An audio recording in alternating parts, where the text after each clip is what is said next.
Hello and welcome back to Multimodal. I'm your host, Bakz Future. This is a podcast about GPT-3, multimodal AI models like DALL-E 2, the company OpenAI. In this podcast, I may talk about new OpenAI research and products, different community initiatives that are going on. I may talk about my own research, my own products. And in this podcast, I definitely try to make sense of what's going on. I try to look at the world from the perspective of a large language model developer or perhaps a DALL-E 2 artist. And every once in a while, I'll throw out there, guess, extrapolate on what all of this could mean for the future. This is definitely not a podcast about today. This is a podcast about tomorrow. I want to thank you so much for tuning in to this week's episode of Multimodal. We got a very special edition, special Wednesday edition of the podcast. Today was the very large OpenAI DALL-E 2 announcement. And so I want to just cover it in detail. I'm going to be talking about everything from pricing, what was announced, what it could mean for existing users, new users, what all this means for the future. I'm also going to be sharing some of my maybe more personal, different emotions I have about this announcement, and in many ways why I'm not necessarily optimistic about what was announced today.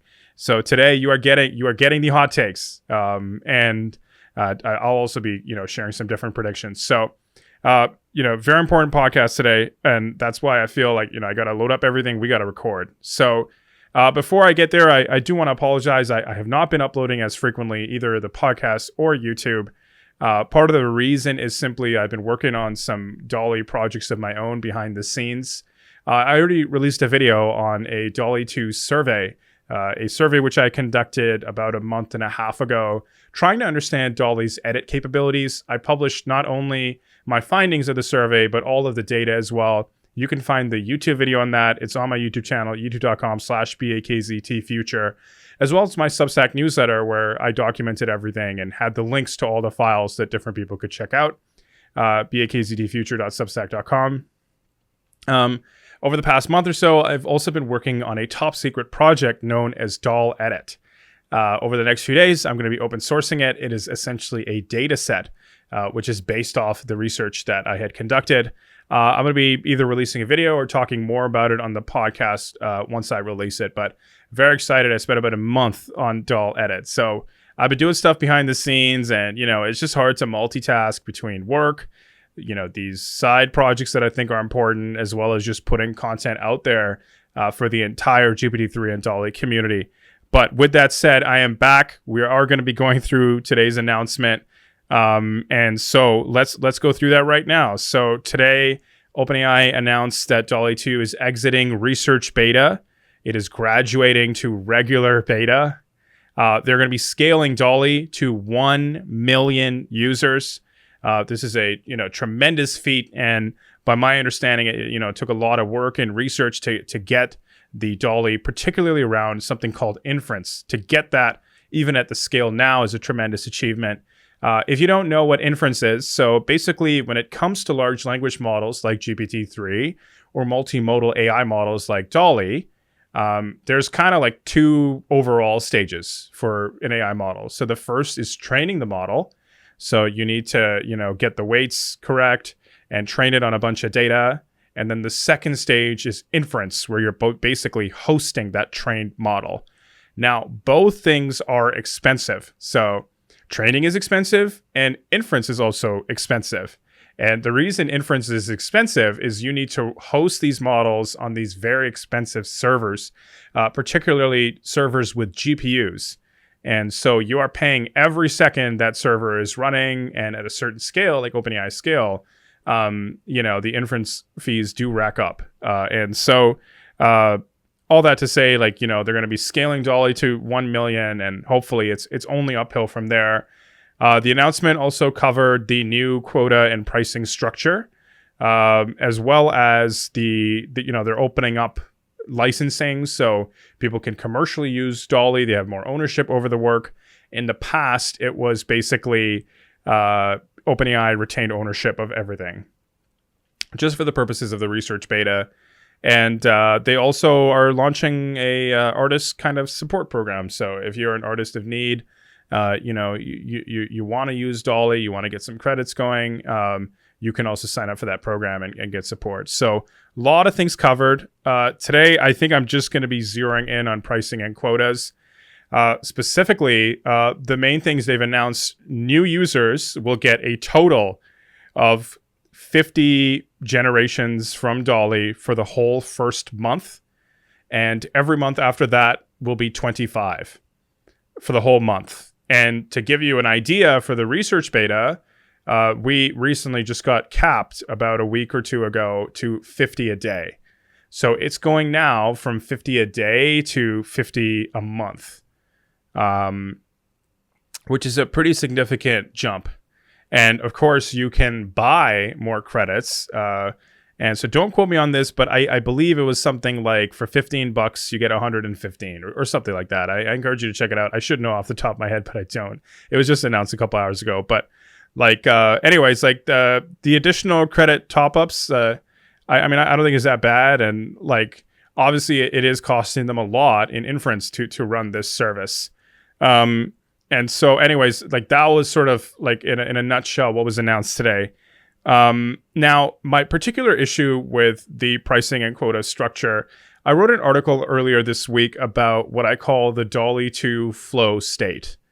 It's funny because the research beta that I was a part of, we basically had unlimited access for the first little bit. It must have been at least a month or two in my case.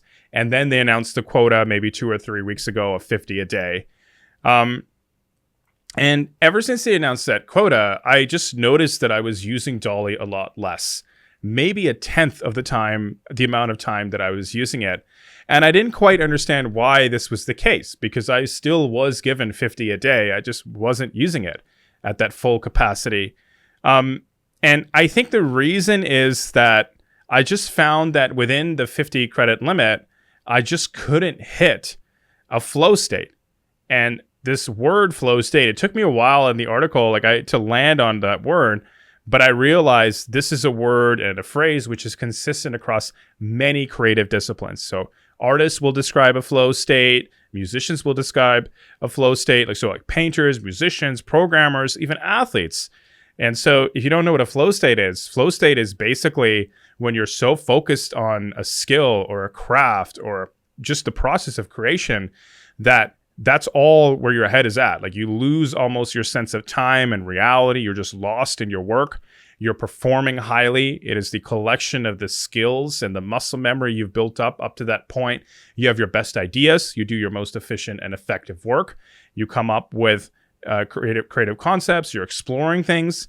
And most importantly, the flow state is almost like this high.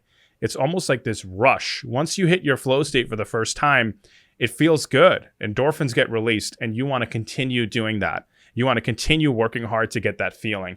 And I think it is essential for creatives to hit the flow state in order to become attached to a product, in order to get excited about a craft and commit to it for life. They do something once, they hit this high performing level, and they feel so good. They want to continue doing that for the rest of their lives. Now, so I had released this flow state piece. I encourage you to go read it. It's on my newsletter, bakztfuture.substack.com. And I basically argued that under the current quota structure, even the one 2-3 days ago before today's announcement, with 50 a day, I just felt I couldn't hit my flow state. Most of my best DALL-E prompts and renders and ideas happened well after 50. And so on top of that, you'd hit the 50 and then you'd have to pause and try to get back into the flow state the next day.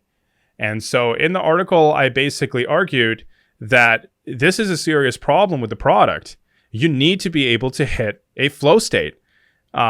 And this is not just my experience. I think this problem is across the board for every DALL-E user, and especially for new DALL-E 2 users. If you never hit that flow state because the quota now is 50 for the whole month, you may never get attached or get addicted to the product and benefit from it, see it as a creative discipline or tool in the same ways I have as a part of the research beta. And the other problem with not hitting a flow state is I think it has a halo effect on everything else in terms of the success of DALL-E 2, its community, We'll have lower quality work. We'll have fewer things we'll discover. We'll have less collaboration because people don't want to spend their credits. We'll have fewer ideas. We'll have, a lot more thought put into our prompts. They'll be too premeditated, so it can't quite be as experimental. It of course affects the retention, right, within the DALL-E product. Like I said, even with a 50 a day limit now, I'm using it a tenth the amount of time that I would have used it, that I was using it before. So the retention is also affected. And of course, the virality. I think people need to get to a flow state in order to want to tell their friends about it, that this product is so good. I felt good. I felt it was an experience. It was incredible. It was eye-opening. All these things get affected because I just don't think under the previous pricing and quota model and the current one that you can get to that flow state. And so I'm really glad I put out this article. It turns out many other DALL-E 2 beta users are feeling the same way. And I just, part of the reason I wrote the post is to raise the alarm. I think this is a very serious problem that is very pervasive, that does affect the success of the product. It affects it in all of these different ways. It's particularly retention and virality. And long term, I don't think, I don't quite know, like if 1 million users get to it and they don't hit that flow state, I just don't think that's a good outcome versus, 1 million users get to it and they do hit flow state. They have an amazing experience and they're fans for life. And so all of this is to say, so on one hand, I'm excited. The product is scaling to 1 million users, 1 million new faces, but I am concerned about about this pricing quota structure. I want to raise the alarm. I'm not sure what can be done. Maybe the costs for DALL-E are so astronomical that they have no choice. However, I just don't think OpenAI has done a good job with the rollout either. I did tweet a week or two ago that they should disclose their costs to run DALL-E. I was ridiculed on Twitter for suggesting such a thing, that a private corporation would disclose their costs. But I think it could be good because most people don't know about AI inference costs. They don't know that if the resolution of the image gets even a little bit bigger, the costs are far, far greater, right? They don't know that. And so I think that, maybe some disclosures could have been done, maybe even indicating, we know this isn't quite as much people would like, but, we're working on reducing the costs. We're working on offering additional features, maybe making the model better. I'm sure OpenAI has some plan with alignment, so you'll have to enter fewer prompts. Like, I'm just saying, like, there wasn't any of that. And I think they could have at least disclosed their margins. Like, look, we're only making 10% off of DALL-E right now. It is so expensive to run. You have no idea. But anyway, so all of that is to say is, I feel a little bit like, so I'm excited. It's, I'm pro access. I'm excited it's getting to 1 million people, but I am concerned about this overall user experience as a result of users not being able to hit a DALL-E flow state. And so this is why, like, I regret saying this, but, in my first, impressions of DALL-E, in that video, in that podcast episode, I said at the end that I think DALL-E, if it, continues doing what they're doing, if they make it safer, if they open up access, I said DALL-E could be worth billions of dollars, multi-billion-dollar product. The flow state stuff is so critical for users to be able to reach it. It is so critical, I feel, for OpenAI to understand this idea of flow state, how many generations it takes for people to get there. What does it feel like? What does it look like? Because I feel under the current quota regime and structure, I don't think most new users will hit a flow state. Same with existing users. I no longer think in its current state, DALL-E 2 is a multi-billion-dollar product. In fact, I think it's probably worth 500 million, anywhere from 100 million to 500 million. And I am slashing my valuation and prediction around this product by many orders of magnitude. That's just where I come out. Now, I could be completely wrong. Maybe they have data that shows new users are unaffected with or without a flow state. Maybe there's no other options here. The problem is that I cannot back that statement that this is a multi-billion-dollar product if the flow state stuff is not on the table. Now, what I'm most scared about all this stuff is, the current pricing model is based on credits. I'd already said in a previous podcast episode, I'm not a fan of credit-based pricing. It makes me feel like I'm at an amusement park. It makes me feel like I'm at some arcade and I got to go to mommy and ask her for $10 and then take that $10 bill and get change for it just so I can play on the arcade machine for a few minutes. And on top of that, what I dislike the most about this credit structure, it just feels a lot like the stock photography sites, which I'm not a fan of. I'm not a fan of Storyblocks, iStock Photo, any of these, current ways that creatives may get images. And in the past, like I'm on record, I said that I think they're a tax on creatives. I think they're rent extractors. I think they're exploitative. My problem with the current pricing regime that OpenAI is proposing is I think it puts them on the same level as the other stock photography websites. It's a very similar structure. And for that reason, I'm slashing the valuation to a stock photography-like startup. And it's shames. I'm ashamed to admit it. I don't want to say that that's how much I'm slashing this valuation. But I mean, part of the reason I am is I think that's what the pricing model indicates. The previous multi-billion-dollar valuation that I had suggested, it wasn't a hype thing. I felt we have a real creative tool on our hands here. I feel we had something very big, very important, very transformative, and we still do. But I just think under the current pricing regime, it just pans out more like a stock photography company than a creative tool. I think the important insight, and I tweeted this later on this week, I think yesterday, I tweeted that without creatives being able to hit a flow state, you do not have a creative tool product. And I think this is the most important insight that I have is people need to hit a flow state in order for this to be a creative tool product. If people do not hit a If people do not hit a creative flow state, you have a stock photography site and it should be evaluated as such. And now with all of that said, I hope the costs go down over time. I hope they do make product improvements. Surely the pricing will evolve and eventually DALL-E will be worth multiple billions of dollars.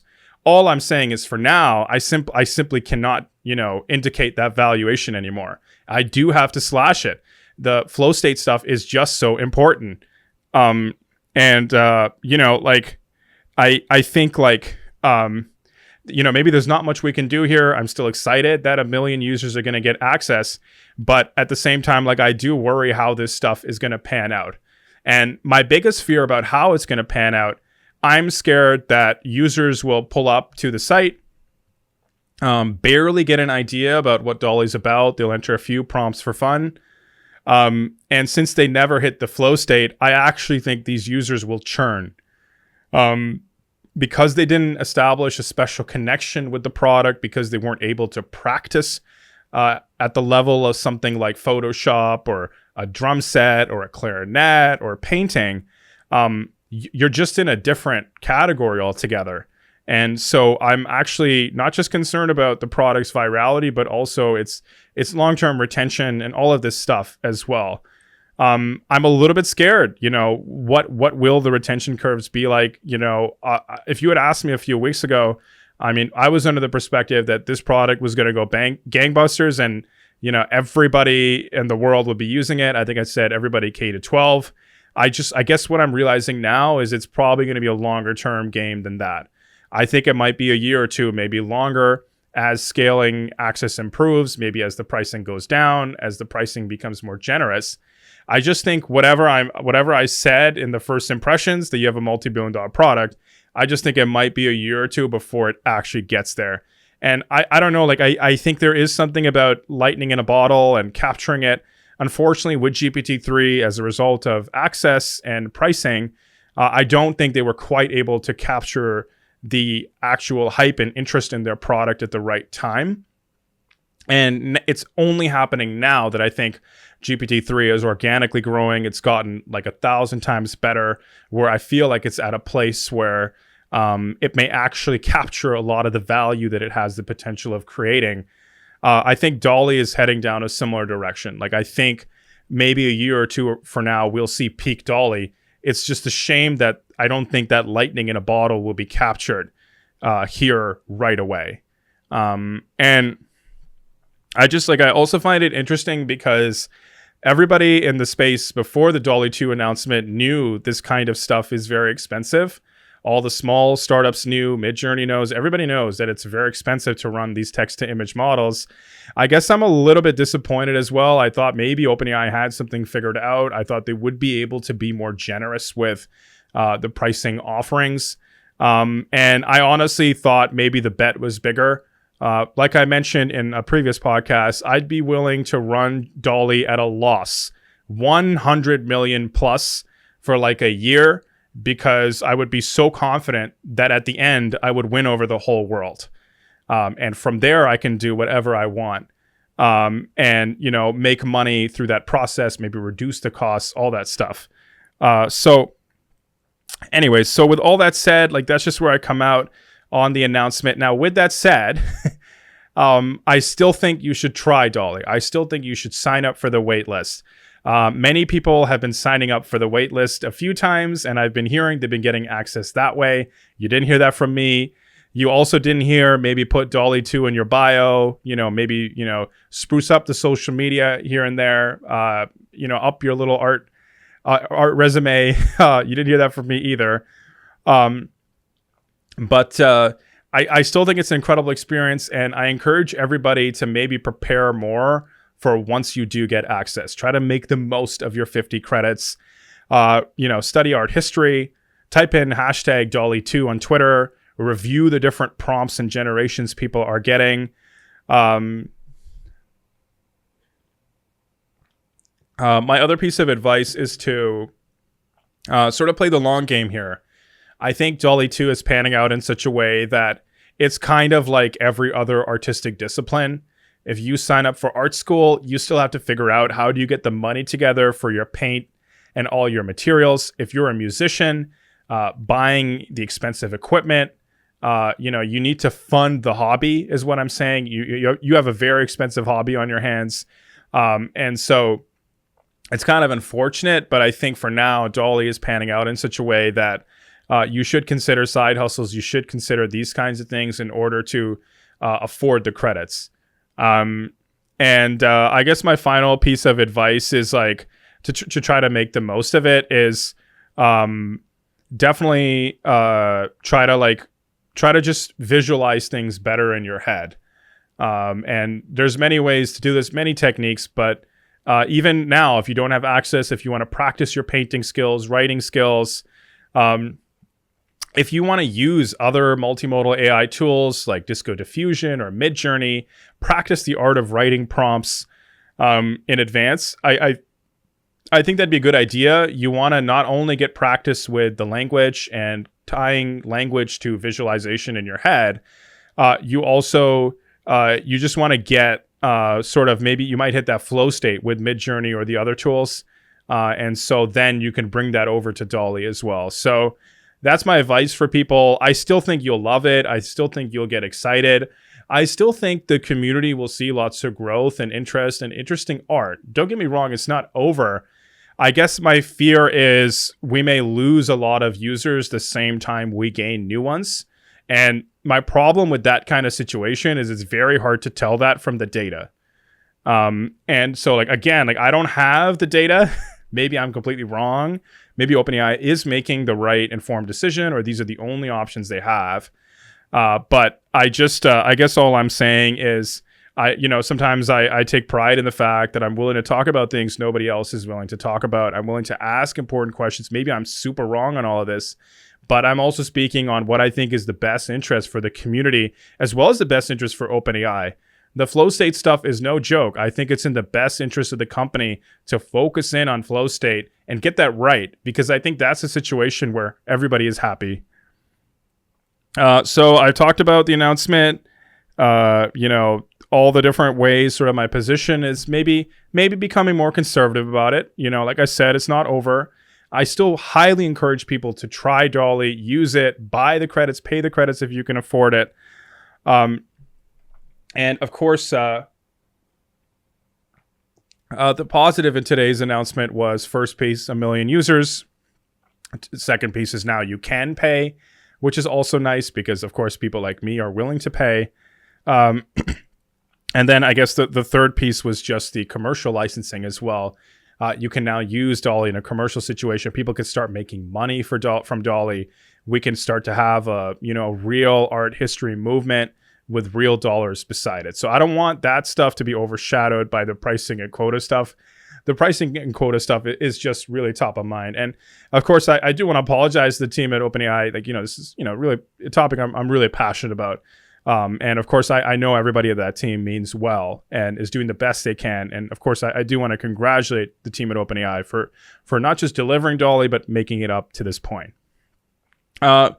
Now, I do want to chat about the commercialization piece. This is something that I've been kicking around, I guess, since last week. So last week, I tweeted two things which were a little bit controversial. So the first thing I tweeted is that my starting rate for any DALL-E 2 consulting is $300,000 for 6 images.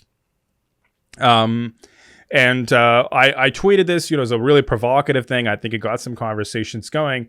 Part of the reason I tweeted this last week is, up until last week, it was kind of a faux pas to talk about making money in the DALL-E 2 community is kind of frowned upon. But I personally believe it's really important for artists to be able to make money and sustain a living in order for the success of DALL-E. And also, like, I just don't like that creatives as an artist historically just suffer so much.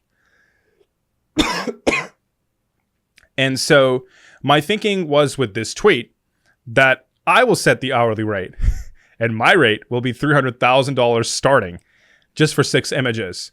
And I am absolutely going to withhold this rate. If Pepsi, if Airbnb, if any of these companies want to work with me, this is my starting rate. And I guess what I'm saying is I encourage all DALL-E users, if you're heading in that commercialization direction, I think it'd be cool if we all kept a really high starting rate. There's no reason why this stuff has to be a race to the bottom. Like, unfortunately, illustration or graphic design or these things turned out.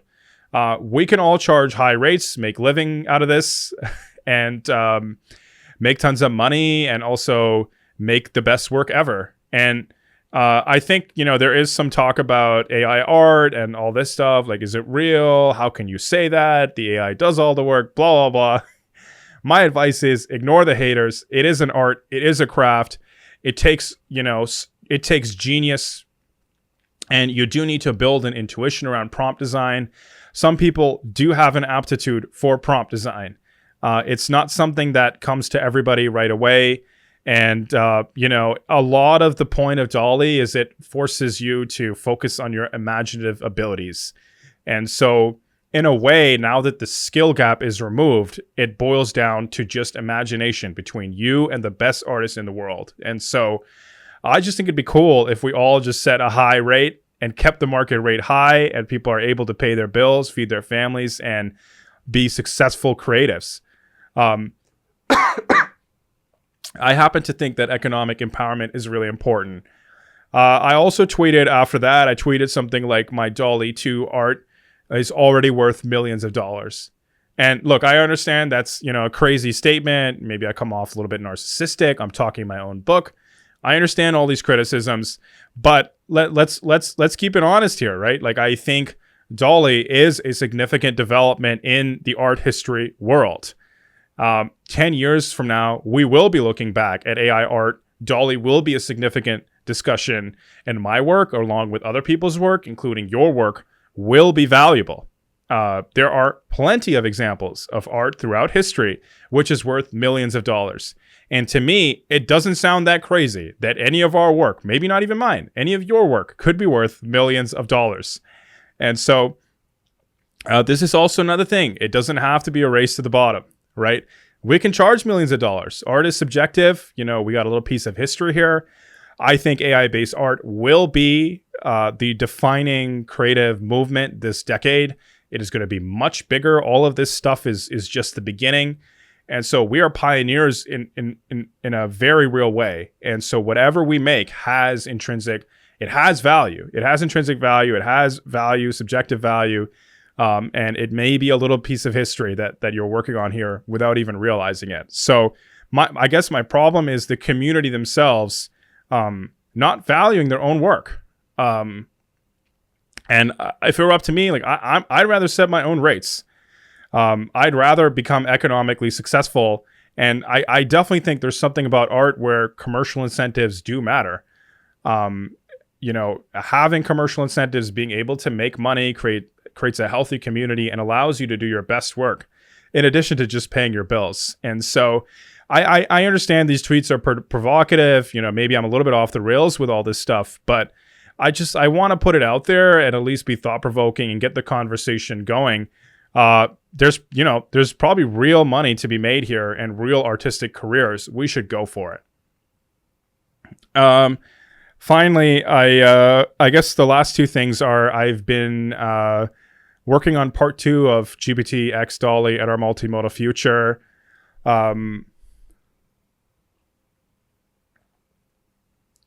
I just wanted to say that it's kind of nice to take a step away from the entire space, all the going-ons, pricing, all these nitty-gritty kinds of things. And I guess I've been sort of kicking around, what will a tool like DALL-E look like 2 to 4 years from now? What will be possible? And I just want to say I'm like viscerally very excited working on this series. I've sort of been thinking through where the space is going, trying to think it through from first principles. And the possibilities we will have 2 to 4 years from now are going to be so exciting. Things you can't even imagine. And, you know, you'll see a lot more sophistication. You'll see a lot more professional capabilities that you don't have now. You'll be able to create things you couldn't have imagined.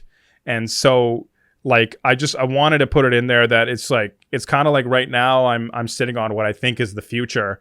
And it's really, really exciting to think about. And that's part of the other reason I encourage everybody to check out DALL-E now is all of this stuff is the beginning of something much bigger than any one of us. And so the next version of the series is really, really exciting. I've got some crazy ideas about what will be possible 2 to 4 years from now. And, you know, it's definitely something to look forward to. I'm going to be reaching out to a few select people in the multimodal AI community just to get their feedback. And so I can't wait once I have some product mockups going just to hear from them, hear their thoughts. And there's a lot of bold moves. One of the things I've been thinking about a lot is that multimodality is about so much more. DALL-E does a great job, but multimodality is a much bigger thing that we barely understand. So I'm really excited for the series part 2. Just as an aside, I may be launching like something like I'm calling like a YC for DALL-E 2 artists. So if you don't know, YC is like, it stands for Y Combinator. They are a startup funder, accelerator, and they basically give you money to help your startup in exchange for equity. I'm thinking to launch like a small pilot independent program for select DALL-E 2 artists. Maybe I will just personally fund their credits, hopefully needs-based kind of situation. And I just want to personally just support people in the community who are up to great things. And I'm not taking any equity or anything like that. This is purely just to help people. And so, yeah, look out for that. I may set up like a sign-up list or something, hopefully for new DALL-E 2 users who could use help. The final piece is, in today's podcast, like I just want to disclose, like I kind of want to shift and experiment more with the style of YouTube videos, the way I tweet, different stuff going on in the newsletter.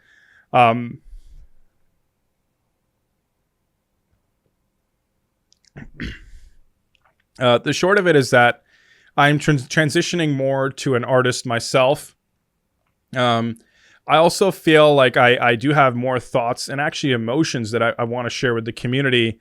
And finally, I was watching my own stuff. I was watching other stuff on YouTube. And I just feel like a lot of the content in the GPT-3 DALL-E kind of space is kind of, it like kind of looks a certain way. It kind of sounds a certain way. And I just don't feel like the kind of content I've been making has been authentically me. And I actually want to express myself more. So this will be experimental. I may lose a lot of viewers. I'm not sure, but I guess I'm just giving you a heads up. You know, we are heading probably, it's what I'm calling season 2 of Bakz Future. It's going to be a completely new approach to my YouTube videos. I'm still going to make resources. I'm still going to be creating valuable things. I'm just saying, get ready for a new gear. Get ready for it to be challenged. Get ready for some more thought-provoking stuff. And I also was kind of listening to some stuff I've been doing, and lately I was feeling like I'm just way too filtered sometimes, and like I really want to create content that connects with people in a really authentic way, and maybe flex some of my artistic muscles as well. So please don't panic. Get ready. Bakz Future season 2 is coming. And so, anyways, in a nutshell, we talked about the DALL-E 2 announcement in detail.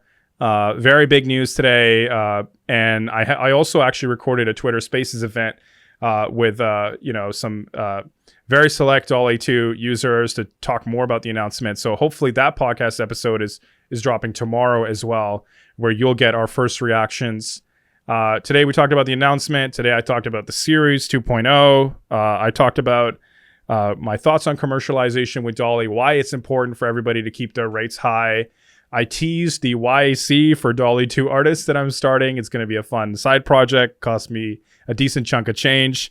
And lastly, I talked about sort of the creative direction I'm going with my channel and my other kinds of work going forward. Wow, what a whirlwind of a podcast episode today. Thank you so much if you made it this far for tuning in to Multimodal by Bakz Future. Multimodal by Bakz Future is available on Stitcher, Apple Podcasts, Spotify, Google Podcasts, available on YouTube, youtube.com/BAKZTfuture. You can find me on my newsletter, bakztfuture.substack.com. And make sure you're following along with Twitter at BAKZTfuture. That's where I'm sharing up-to-date news, up-to-date thoughts I have. If you want to be in the pulse of the space, my Twitter account at BAKZTfuture is the place where you can keep up. I try to curate as much stuff going on as I can, share my thoughts, share my insights. And also now with season 2, I think you're going to see some more artistic expression, some more entertaining stuff going on. So anyways, that's it for this week's episode. Thank you again. I'll catch you in the next one. Bye.